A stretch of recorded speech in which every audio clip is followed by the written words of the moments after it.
Hello friends, I'm Kayla. You've seen me read mermaids, you've seen me read dinosaurs. Today, it's all about sharks. I've been adding a couple books to my TBR that have sharks on the cover. I don't care how much sharks are actually in it. Yes, I do. I want to read shark-related books. For what reason? Not sure. Maybe because I had some books on my TBR with sharks on the cover and I thought, shark vlog. But I didn't officially commit to this until right this moment when this beautiful package arrived in the mail from top tier bestie Gavin Reads It All. You might remember a couple months ago I mentioned in a haul, I think it was, that I could not for the life of me find this book that I desperately needed. It's by Stephen Graham Jones, a favorite author of mine. It's no longer in print. It no longer exists anywhere. I did have a couple people so lovingly, thank you, offer to lend me their copy, which was so kind. I did end up ordering twice online from two different websites that you all suggested to me, and my order got refunded with no notice. But then Gavin said that there is one copy remaining at like his local bookstore, and so he sent it to me and I'm gonna see it in person for the first time. Oh my god, it's beautiful. This is Zombie Sharks with Metal Teeth. Can you believe it? Doesn't this seem like it's just for me? So the vlog can officially kick off. I'm headed to the ocean because obviously where else are you gonna read a shark book but by the ocean? What else is in here? Gavin, I swear, what is wrong with you? Gavin's a funny guy. If you're not already subscribed for some reason, his link is down below. I'm gonna gather a few other reads. There's some new, I think there's a new release. Oh, I'm also gonna read Jaws for the first time because I want to say 50th anniversary. Is it 50th anniversary? Just happened, so that seems like the right vibe. So that's what we'll be up to in the next week, and I'll catch you next when I'm by the sea. Well, I made it to the ocean. No sharks to be seen yet, except the one on my shirt. One book I haven't told you that I'm reading yet is a dark romance. It's called Does It Hurt? Apparently, at one point, the people get it on in the ocean being circled by sharks. But before I tell you my thoughts on that, we need to get into the sponsor of the video, which of course is sharks. Surfshark is a browser extension and app that makes your browsing safe and private. When I'm out and about using public Wi-Fi, this ensures when I'm connected to the internet, all my data is encrypted. What I love about Surfshark is my one account and monthly payment covers all my devices, my laptop, my phone, and it even comes in handy when I'm using my home computer when I want to get around content restrictions. With Surfshark VPN, I can make it appear that I'm in another location by using one of their over 3,000 servers across the globe, so I'm less limited in the things I want to watch. I really appreciate how clean and organized this browser extension is. I can see when ads and trackers are blocked, as well as if the cookie pop-up blocker is enabled or not. Surfshark Alert is really handy too because it offers recommendations on how to be safer online. There's also a webcam protection feature, which lets you select the apps you want to be able to access your webcam, and then if a sketchy website tries to access it, you're alerted. So if you share those random nervous thoughts of, is someone looking at me through my webcam right now? This feature gives me the peace of mind I need. They also have a 30-day money-back guarantee, so there's no risk in giving it a try. You can check out the link in my description to secure your privacy with Surfshark, and don't forget to use my code BooksandLala for 4 extra months for free. Thanks so much to Surfshark for sponsoring this video. Now back to the vlog. We've made it to our hotel. I forgot my... Hello? I forgot my book in the vehicle, so I can't hold it up while I talk to you. I got a room with a balcony. Do you want to see my balcony? This is a balcony. Welcome to my balcony. That's it. I mean, it's fresh air. We went to, where'd we go for dinner? I don't know. Kobe? Yeah. Japanese steakhouse. There were no sharks there, thank goodness. Things were on fire. Liam wore a birthday hat. It was some of the best food I've ever eaten. How about you? Yeah, it was amazing. What's happened in my book so far, I have no idea how many pages in I am, but we have our main girl who's like running away from something, did something in her past. Yes, that is my fan. I did bring it and I'm so glad that I brought it because listen to the air conditioning in here. Anyway, the girl has like a fake identity and she goes around taking advantage of people, and she met this guy. She's trying to steal his identity and then they have sex under a waterfall. And he, do you hear that? Like the jingling? I can't do that. I'm so glad I brought my fan. Do you think I'm the smartest person alive? Alive? Yeah.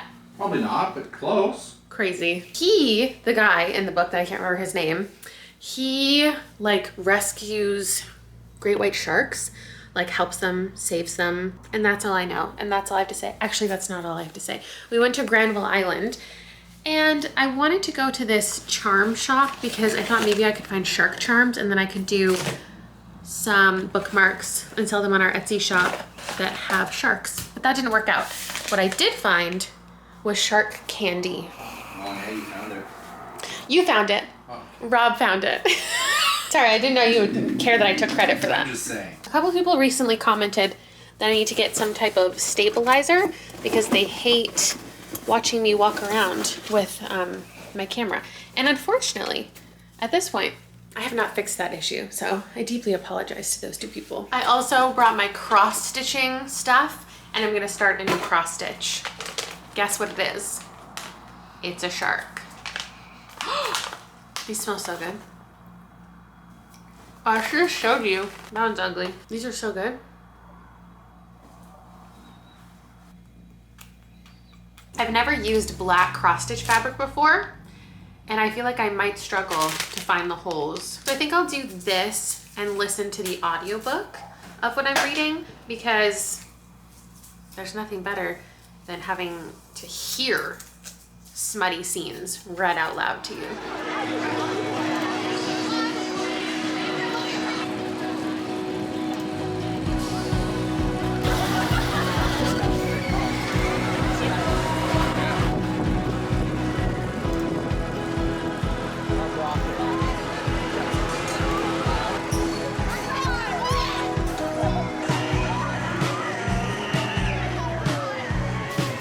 We're currently at the Peony. We're gonna be here all day, and it's loud. I'm so sorry if you can't hear me, but I thought I would update you here because I read the first like 10 chapters of my book. It only took 7 chapters for like the big scene that everybody talks about with this book to happen. There's a ride right behind me, where they get it on, surrounded by sharks, like I said. And that's not just what happens. Like, that's not why the scene is crazy. And I feel like I'm gonna spoil this book, so if you really wanted to read it, I don't know who you are if you wanna read this, and I somehow have read it before you, but he like tries to drown her. He also he makes her bleed. Like, he bites her lips on purpose so she's bleeding and then sticks her head underwater for like the sharks to come get her. Like, he hates her guts because she stole his identity and didn't tell him, and then he found out, and now like the whole rest of the book is him just being like, I hate her guts, I can't stand her, I hate her. But like, she's so sexy. Also, she's constantly referred to as having curly hair, and the girl on the cover does not have curly hair, and I don't like that. They just like hate each other, and it's not like a cute, fun, like hate to love dynamic. Like, he held her underwater like multiple times, and then she still like has sex with him a lot. And now, continuing the spoilers, they have been shipwrecked. So he took her out on the boat to like see the sharks, and they got shipwrecked, and now they're in like this weird lighthouse, and there's a man there who like maybe is holding prisoners in the house, or it's ghosts. Either one that it turns out to be, it's weird. He's like kind of holding them captive, kind of, but it's just because there's not gonna be any ships that come to this island for like a month, so they just have to live in this lighthouse and sleep together. There's only one bed, of course, but also there's only one bucket, as in to pee in, because he doesn't let them use the toilet. I'm having a time.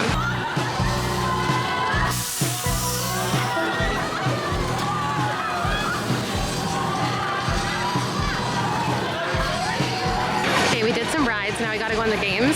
And I think I found one where you can win a shark, so now that's my goal. Oh, stressful. Oh, Stressful.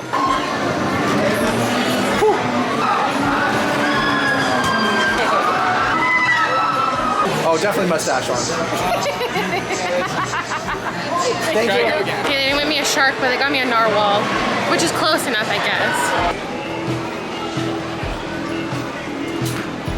Right, we've been back from the Peony for a couple hours, and I've been reading my book.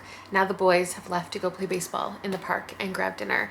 I used today the sunscreen that you all recommended, or some of you. So I'll let you know if I have any type of reaction, but it's been a couple hours and nothing's happened yet. This is Blue Lizard. It's a mineral sunscreen, which I've realized is the same as what I refer to as a physical sunscreen. I've actually, when I talked about sunscreen stuff, a lot of people were telling me how sunscreens work, and it's just funny because I've done videos like in the past. When Liam was a baby, I was making content about a lot of different products that our family uses. And back then it was like chemical versus physical sunscreen. And now I guess it's just called mineral sunscreen instead of physical sunscreen, but they're the same thing. And I've like exclusively used physical sunscreens since Liam was born. And I learned all about them. And when I started using Sun Balm, the first time I got it, I knew it was a mineral sunscreen or physical sunscreen. And then every time I bought it since, I've bought different parts of the line and never looked into it and never realized that I was buying the chemical versions of the line, and like never realizing it didn't like leave a white cast, and I just like never really acknowledged that I was using a chemical sunscreen. And I could have gone back to the mineral one, but now I'm just worried there's something in Sun Balm that I'm allergic to other than the SPF components.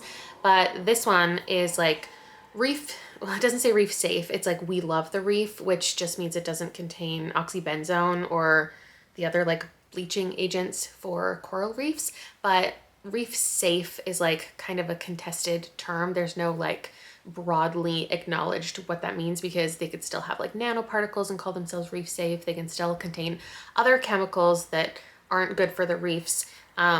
But as long as they don't contain like those 3 things, they're considered reef safe, which is whatever. Maybe things will be more specific in the future about what's allowed, or not that I'm near the ocean, so I need to worry about it. But we're talking about sharks in this video, and reefs and sharks and the ecosystem is all important to protect. Here's my current status with my shark. Can you tell yet that it's a shark? Here's my current status with my book. Yeah, I'm almost done. And this, I don't read books like this anyway. Well, I do, like I've been reading them lately, and I always think that they're just a funny, silly time. But I have read one of the most unhinged sex scenes of my time. And I don't read a lot of dark romance anyway, so this is probably not crazy. But like, I get that breathing control is a kink, and if I could read it in a bedroom setting, maybe it'd be okay. But the fact that he's like literally drowning her and he goes, "You're doing so good." Like, that's crazy. He says, "I want to her while I just realized I have a sponsor on this video. Like, in what world are they gonna approve this? Okay, whatever. He's like, "I want to her while she feels like she's dying." Excuse me. And then she literally says like, "I'm done. Like, I don't want to drown anymore. I can't do it. No, thank you." He's like, "One more time," and just plunges her underwater. Okay, and then the most unhinged thing about this book. We're in spoiler territory again. I'm sorry, but I'm not. They're in this lighthouse, and the man there somehow convinces them that there are ghosts. They hear chains being dragged across the floor, and he's like, "Oh, it's ghosts." And both of the main characters are like, "Oh, okay." And then they refer to them regularly. They're like, "Oh, it's just the ghosts. It's just the spirits of the place." And they hear banging on their door, knocking, chains dragging. They're like, "The spirits, leave us alone." And like, clearly there's somebody in the house being held captive. But instead of searching the house for this person, they spend 3 weeks being like, "Oh my God, the ghosts won't shut up." Okay, and then the lighthouse man goes missing, and they're not concerned at all. Like, they've gotten in a fight. He tried to assault her. He tried to keep her like on the island as a pet, as a wife, I don't know. And they got into like an altercation, and then suddenly he's gone. There's like, "Oh, Sylvester left." Like, where? There's nowhere to go. There's no boat. What do you mean? And then they're like scared of him before that moment. They're worried. But then as soon as he goes missing, they're like, "Okay, we're chilling out." And they're just like living their happy, blissful life and making love all over the house, and are not worried about him coming back at all. I'm almost done with it. I'm gonna wrap it up, and I'm gonna give it 1 star.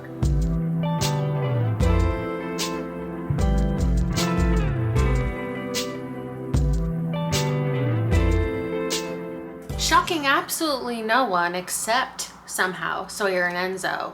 Spoilers, spoilers, spoilers, spoilers. Sylvester, the man of the lighthouse, was indeed holding his daughter captive and had sewn her mouth shut. This should be like advertised as horror. There was some gruesome imagery, and in the end, she ended up dying. His abused daughter didn't get any retribution. They killed him. He killed his daughter. Sawyer kind of took her identity. Actually, it was his other daughter. That doesn't matter. And the two live happily ever after at his shark laboratory. There were not enough sharks in here for me. There was also not enough enjoyable about this relationship dynamic. There's a moment where Enzo assaults Sawyer just because like he likes her too much. She's too pretty. He's too attracted to her, and he gets viscerally angry about his own feelings, so he assaults her. She has a dark past that she is reeling from and trying to recover from with Enzo's help, which I don't think any therapist would recommend. I don't know. Do we know anything about this guy other than he's Italian and like likes fish? This was exhausting. 1 star. See you tomorrow. Is this Shark Tank or Dragon's Den? Shark Tank. What? Without any prompting, we're just sitting here. Oh. And Rob turns on Shark Tank. Oh, I forgot. I've never watched Shark Tank in my life, and suddenly it's on the TV for my shark vlog. So today I started Jaws, and I've obviously seen the movie, so I know it's about like a killer shark and everything that it did for shark fear when it came out in like the 70s, or was it no, 70s, because this came out like the same year as the movie because the rights were purchased within like before the book even came out.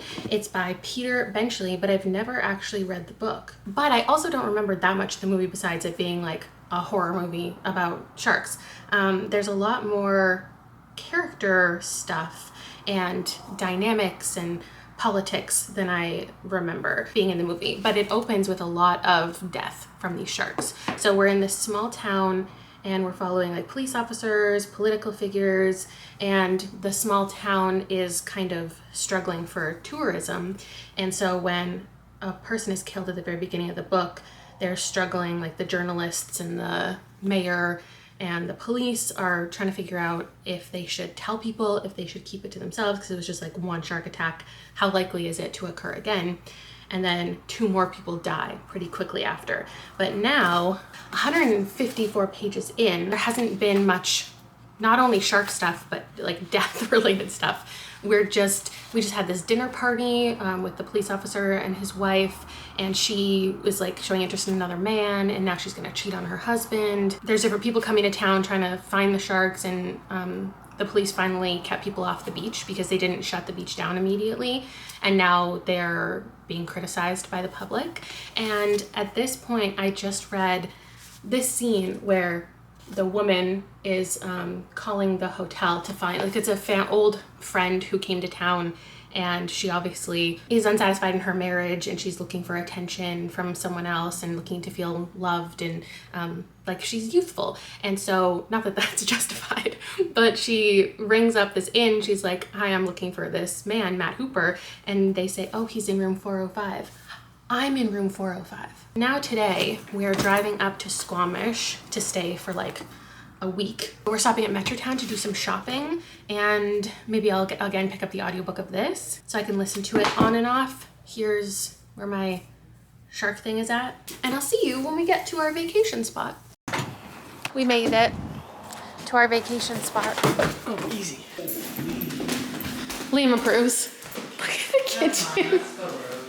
This used to be a mine. You have a little yard for baseball. Yeah, I'm guessing. Yeah, you sleep on a different bed every night. That's really why. The whole upstairs is a bedroom. Hell?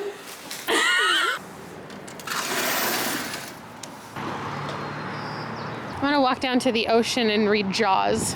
We drove to the closest park, and it's a waterfall. You could hear it. You're really quiet. It's called Shannon Falls. We've never been here before because I don't think so. Maybe we have, but we've never actually stayed in Squamish. We've only ever driven through it to stay in Whistler. So I don't imagine we've been here before, but this was the closest park to where we're staying where the boys could play baseball. But anyway, I'll show you the waterfall when we get there.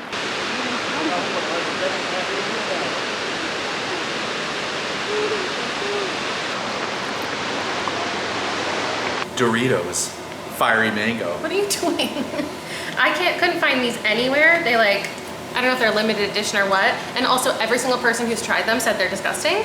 So I ordered them online and had to pay $20. And I thought I was getting like a regular size bag. It's like a jumbo family something. Apparently they're bad, but they're shark themed.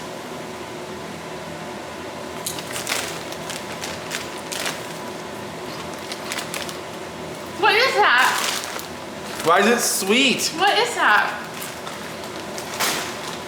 No. Ew. No. Wait, what? I thought it was just gonna be a flavor that people don't like, but I love mango. Spicy mango. Oh, it's sweet and spicy. No, it's actually bad. Like, they made a mistake. We're making dinner, and then I'm gonna finish Jaws out on the deck. Oh, and we're also gonna watch The Bear tonight. Genuinely, that's not just like a flavor that some people would enjoy, like you just have to get used to, or maybe you have the palate for it. Like, it's actually gross. Like, it feels like something's wrong with them. You need to get a child's opinion. They're really, really good. No, the whole thing. Don't chicken out.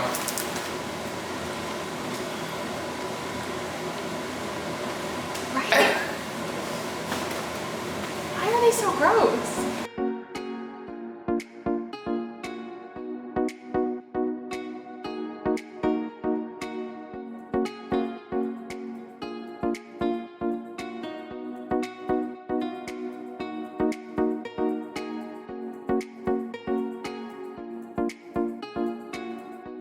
All right, I finished Jaws and I'm giving it a 4.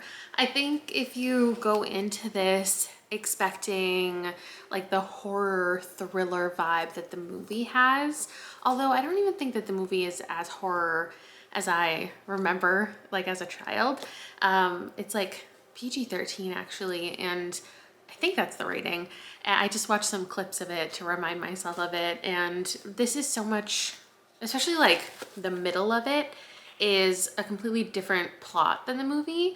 Instead of diving into the men's backgrounds who are on the boat together hunting down this shark, it's like the family dynamic, the wife and the husband, the police officer, and their history and her desires. And I think that a lot of people could find that dull or unimportant, but I like the idea that this book is more about the town's reaction to the sharks, and I wish it had leaned even more in that direction rather than the action of hunting down the shark. Maybe I just would have liked it to be 100 pages more so we could have gotten more perspectives of everybody in the town and all the politics involved of the stakes, because it really is like this small beach town that's at risk of everybody losing their jobs if the tourists are scared away by what's happening with the shark. The death scenes were graphic. The science talk about the sharks and how no, it's not this evil being who's like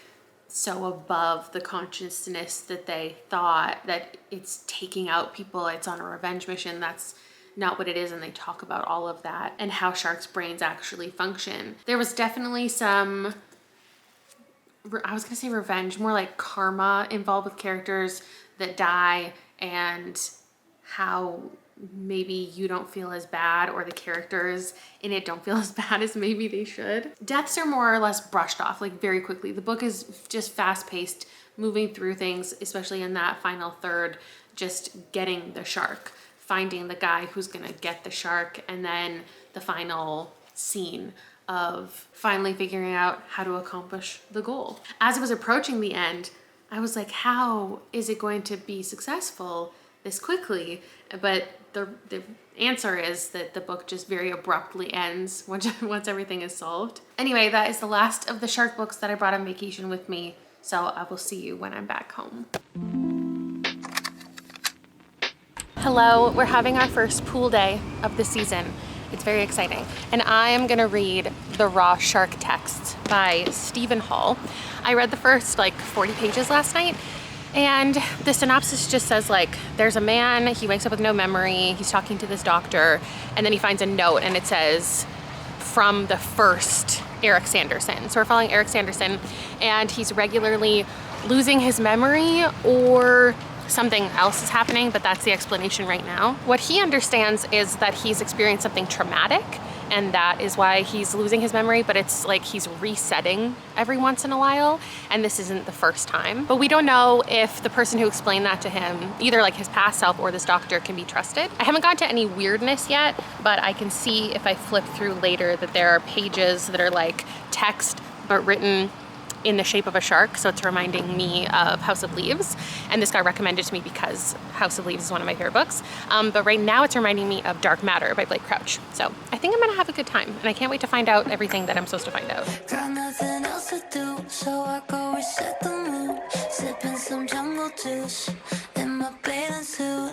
I turn my living room into a Bahama cruise and send some pics to you in my bathing suit. I'm insane, I don't need to feel. I want a little escape. All of the troubles might not be parasailing, but I'm in my paradise. In my polka dot bikini, I can fantasize. Got nothing else to do. I don't know what is to go on in the later parts of this book, but I went into it thinking that it was like a weird, I guess, science fiction story. And maybe like this is just right now in the first 150 pages.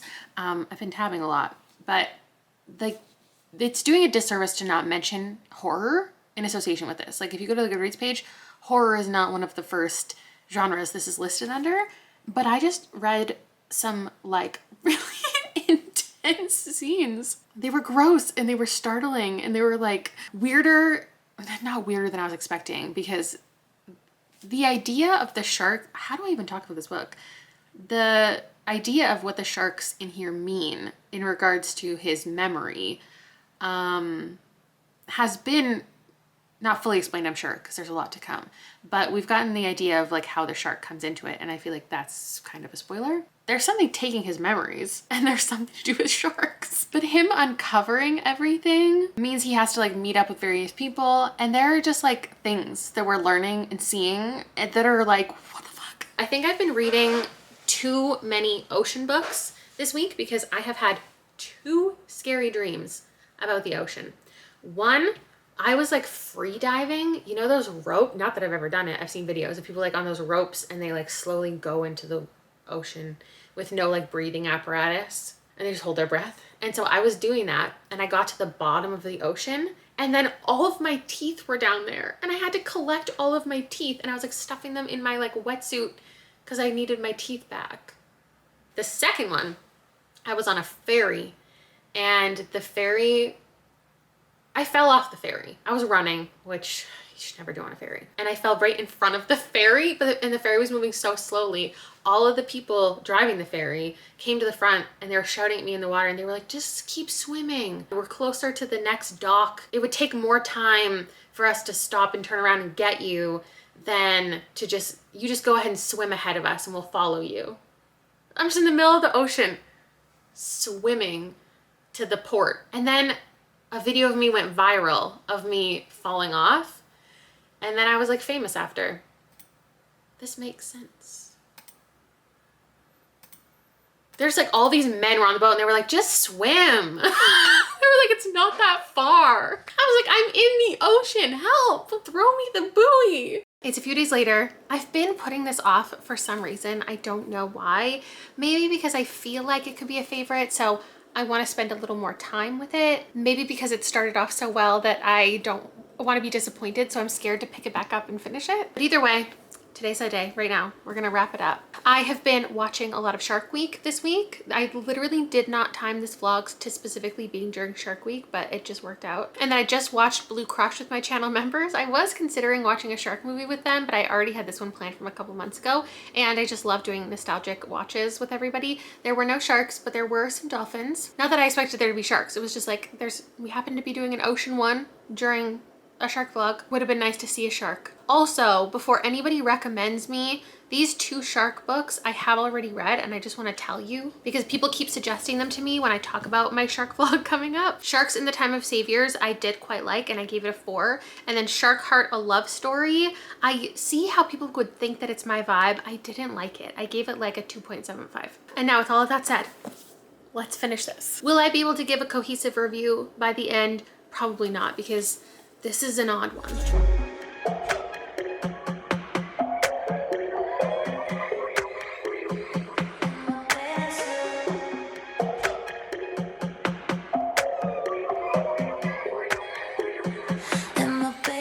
You might be able to tell by the change in lighting that this took me a very long time to finish. The second half I spent the last 5 hours reading on and off. I kept putting it down. It got kind of dull. And it's almost like I had that sense that, I don't know, it was just how well the book kicked off.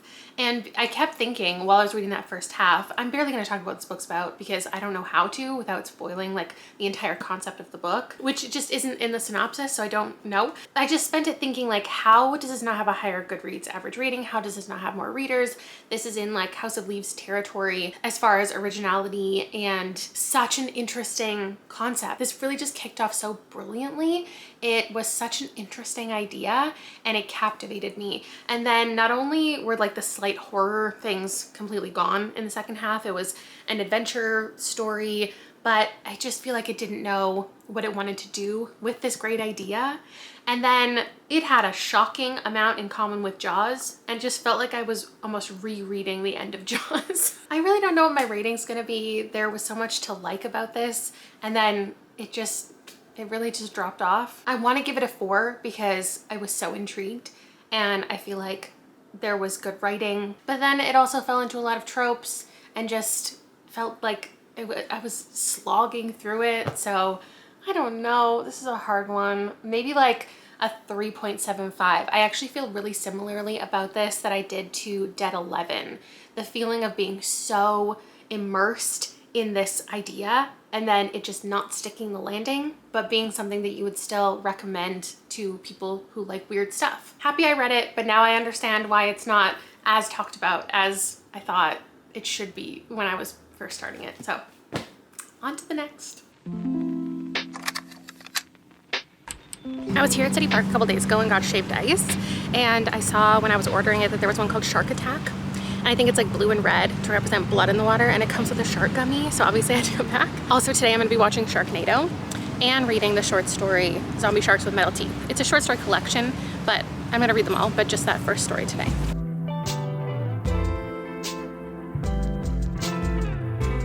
This is Hubert. I just found it in Liam's room. I think we've had this for a couple years. I think we got it from IKEA. Anyway, time to read. Once upon a time. I have to voice over this clip because I finished this story, the 14 pages, with no understanding of what happened. And I didn't give a review. And then I reread it. And then I just skimmed through it again. And I still have no idea what I read. We're in a research laboratory, and the first scene is them killing a mouse. Then the next day he's alive again, or not. I don't really get it. And then they're trying to talk to the mouse, I guess. I think it's about telekinesis. Then there was some weird stuff about spinal cords and brain stems and turning animals into puppets. Then there was some time traveling, I think. Something about astronauts and aliens and amniotic fluid in a space station. My facial expressions are not that anything in the book is surprising. It's that I was regularly so surprised with how stupid I felt while reading this. I pride myself in being a girl who gets it. I read Stephen Graham Jones, he does some weird stuff, and I get it, I'm into it. This made absolutely no sense. Our main character had a girlfriend, but can't remember her name. Another mouse, a dead mouse, tells him that love is a spoon, which is apparently really profound. Oh, and his brain is 17 times the size of his body. Suddenly there's a dolphin head. Then he's kidnapping his girlfriend, injecting her with something. We have a bat in the lab now. Love still isn't a spoon. The animals might be killing themselves. The dolphin has sharp teeth. And maybe love is actually a spoon. I have no idea what I just read.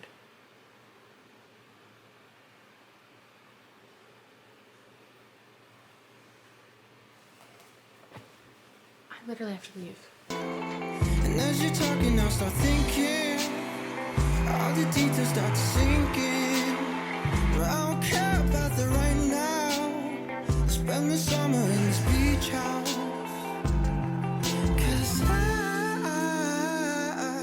was right to play my part.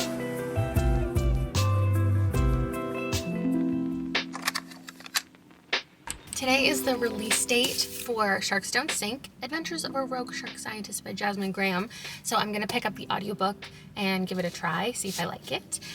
While I walk around the mall, probably because I have a couple hours to kill. I had some things to do in Kelowna. Liam's currently at a hockey camp.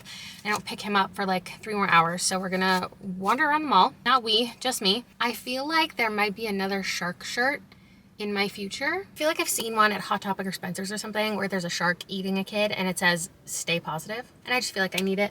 I just went to Value Village.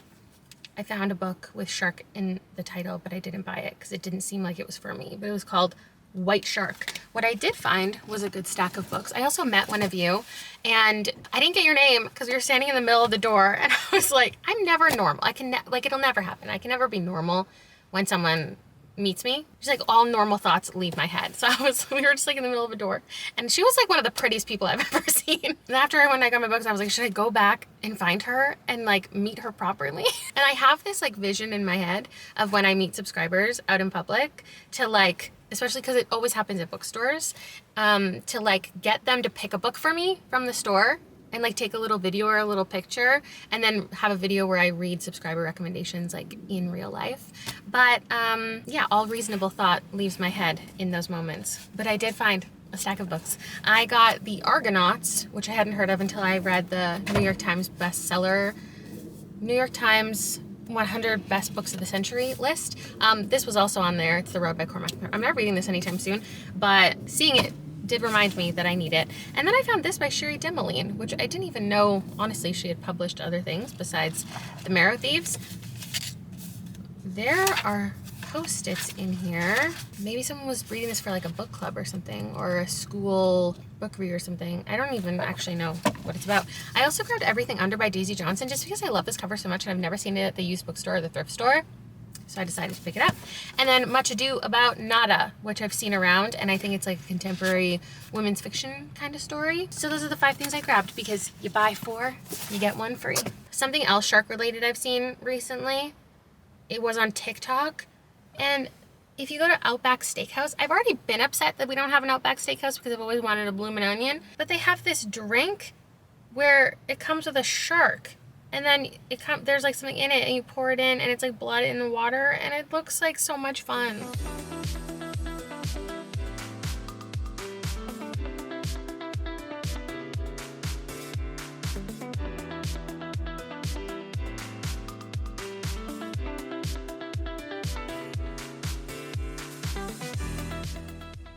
This is exactly what I was expecting it to be, exactly what I was hoping it to be. It's reminding me of The Disordered Cosmos, which is about a woman's journey being marginalized and entering a very white-dominated, male-dominated space and navigating through that. So it's about space, but it's also about her personal experience. And this is about sharks, but also Jasmine's personal experience doing all of this research and getting all of these grants and fighting her way through an education. And the book is full of not just pictures of her life and her experiences, but like facts and figures about sharks and like detailed descriptions of what boats look like and nets look like, so we can really get the full scope of what she does. And her being a rogue shark scientist is basically her going through school, getting this education, working, and how she got into different opportunities and how she found this group of women who she didn't even know existed,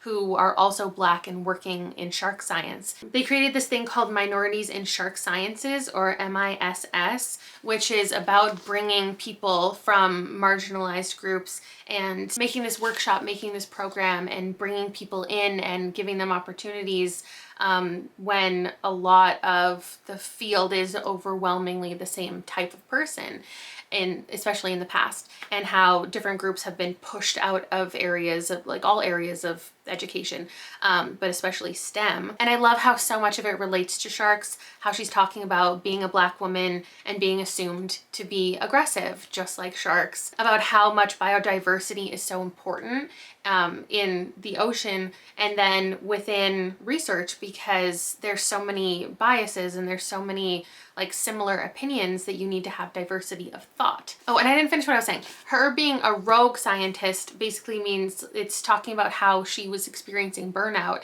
and making the decision to like leave maybe the field or leave what she was currently striving for, and people questioning her on that, and if she can successfully exist as an independent like researcher, what that means for her, how she's developing all of these things and how she's making money. So there's just an interesting element there. And I think that I don't know who I would recommend this to specifically, but I think it could be really motivational just for people who need to see someone who is really self-motivated and how you can do things just because you have a passion for them. You don't have to follow a typical trajectory of education or career. And obviously well, I don't know how old she is, but she seems very young.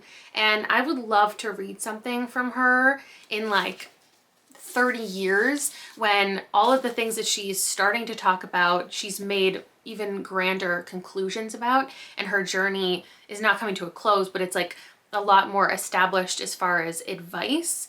And it'll also, I would expect to be really like expertly written at that point. It's not basic, it is well written. It's just not doing anything specifically language-wise that is like making it a really impressive memoir. It's very good. I imagine I'm going to give it a 4 by the end. And I just can't wait to see how her authorial voice develops in the future. And I hope that's something that could happen for her, is that she writes more things like this as she goes through like the different seasons of her life. Because I'm already going to go follow her on Instagram, the program, and I think it started out really well introducing it to us and like how she originally got money and why she wanted to fund this research and why it's still so important. So like you as the reader have the opportunity to also research it and give on your own. She is already a very accomplished young woman, and I'm really liking this. All right, I finished it. It turned out to be a very valuable, interesting read, and I am giving it a 4. I really like how she integrated her past and her family in here. Her dad's a fisherman,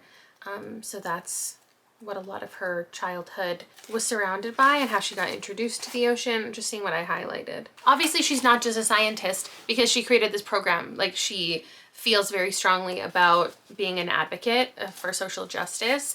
And I really like this section that said, excluding people from a community, putting them in situations where they don't feel safe or supported, means you're cutting them off from their emotional needs. People can survive and not live. The living comes from engaging together in community. The living comes from feeling safe, valued, and welcome. Then there's another section, she said, I don't know about you, but I want to do more than just survive. I want to live. I want my life to have purpose and meaning. I want to leave the world better than I found it. And I think a lot of people can relate to that. And maybe they don't know how to be more inclusive, especially when you're young, maybe in college, you don't feel like you can make an impact. You don't feel like you are at a level where there's people who you can impact, and you have to wait until you have prestige and you have a title or a label. But everybody can be more inclusive. Everybody can be a resource for another person. And unfortunately, what happens is mostly that only occurs to people who themselves have been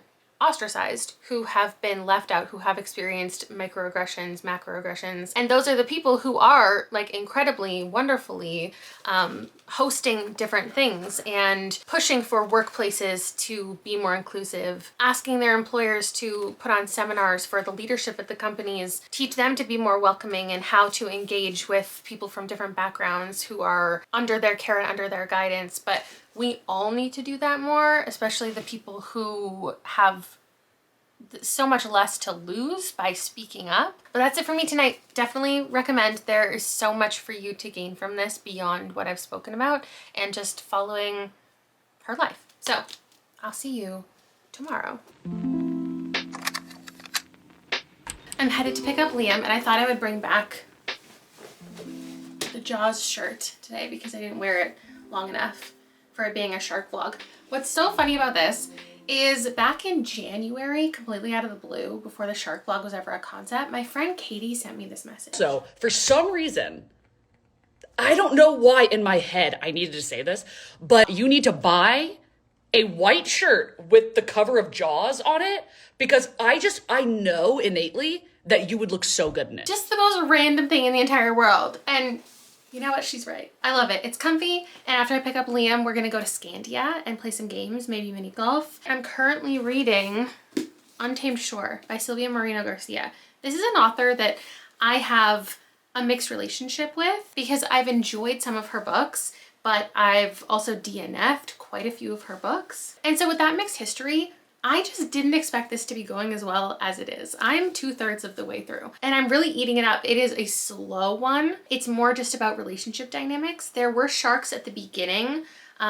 Sharks are just used as like metaphors a lot in here. At this point, they're not a part of the story. This is not a plot about sharks. We're in 1979 Baja, California, and we have our main character, Viridiana, and she is working for these tourists. 3 of them arrive and they hire her to be like, it's kind of confusing exactly what they want her to do. She does some translations. She's supposed to write things down, but she also ends up being involved in like cleaning and giving them tours. There's a lot of fishing happening. They eat sharks. They talk about sharks. There's people on the shore selling shark necklaces. And then there's a lot of metaphors to the shark. She's like, this is like a shark's tooth. This is like a shark's jaw. So I think it's sharky enough for me, but the actual plot, I don't know if I want to tell you because it is in the synopsis, but I didn't read this before starting it. And so maybe you don't want to know. Just like take my word for it that this is a good book. It's just really well written, which is what you expect from this author, I think. And the dynamics are messy amongst this group. It kind of reminds me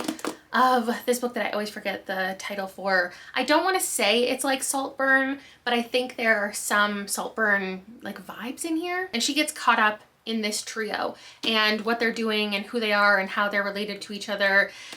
She becomes romantically kind of involved with one of them. She's 18 and he is like 30-ish. So it's very like uncomfortable. At first the dynamic, like I couldn't figure out if I was supposed to root for them, if I was supposed to not like this guy. And I think that's for you to figure out in these pages. But there is something big that happens that is talked about in the synopsis. But for me, it caught me off guard and it went into a different direction now. And it's getting more intense and more secretive. And I'm having a really good time. Oh, the back says it's The Great Gatsby meets Night of the Iguana. It's definitely a lot of family dynamics and the family pressure and her getting involved with these people that her mother doesn't understand the new life that she's starting. She has certain expectations on her. I'm really excited to finish it up and know my rating. Like at this point, honestly, it could be a 5. I have finished Untamed Shore, and with that, the vlog has ended with 6 books. I am gonna finish this one in my next vlog, so keep an eye out for that because I need to read a short story collection in it and I've already started it, so we're gonna do that. But Untamed Shore, I'm gonna land at a 4-star. Apparently, I was just looking at some reviews and people have gone into this perhaps based on where it's tagged on Goodreads, thinking that it was a mystery or thriller and then being disappointed saying there wasn't a lot of that. So I'm glad I didn't go into it that way, kind of waiting for those scenes to come up and that plot to unveil itself, because this is for the general fiction people. It's technically a historical fiction. It's a noir, I guess you could categorize it. And if I look at the back, there are words like thrilling, crime. Oh my god, this blurb, a masterful crime debut. The period details fantastic, the Mexican setting vibrant and fresh, and the noir is as murky as seawater after a shark feeding frenzy. I think it was good vibes for the shark vlog, though the sharks weren't the most prominent part whatsoever. I just like that I have all these shark covers now to put in an Instagram picture. There are no, well, okay, wait, there is a tiny little shark on the front of this one. I was gonna say the only one that doesn't have blatant sharks is that one, but also, wait, besides this fin, there's not really sharks on this one either. Anyway, I think the most interesting thing about this vlog series is I haven't had a single 5-star. I've read all of these books, all of these themed creature animal things, and it doesn't end up being my favorite books, but I end up reading a lot of interesting things not on my TBR, things on my TBR, and I'm having a good time. I think we need to go mythological fantasy next. So what creature do you think I need to pick up? Thanks so much for watching, and I'll see you in another video soon. Bye!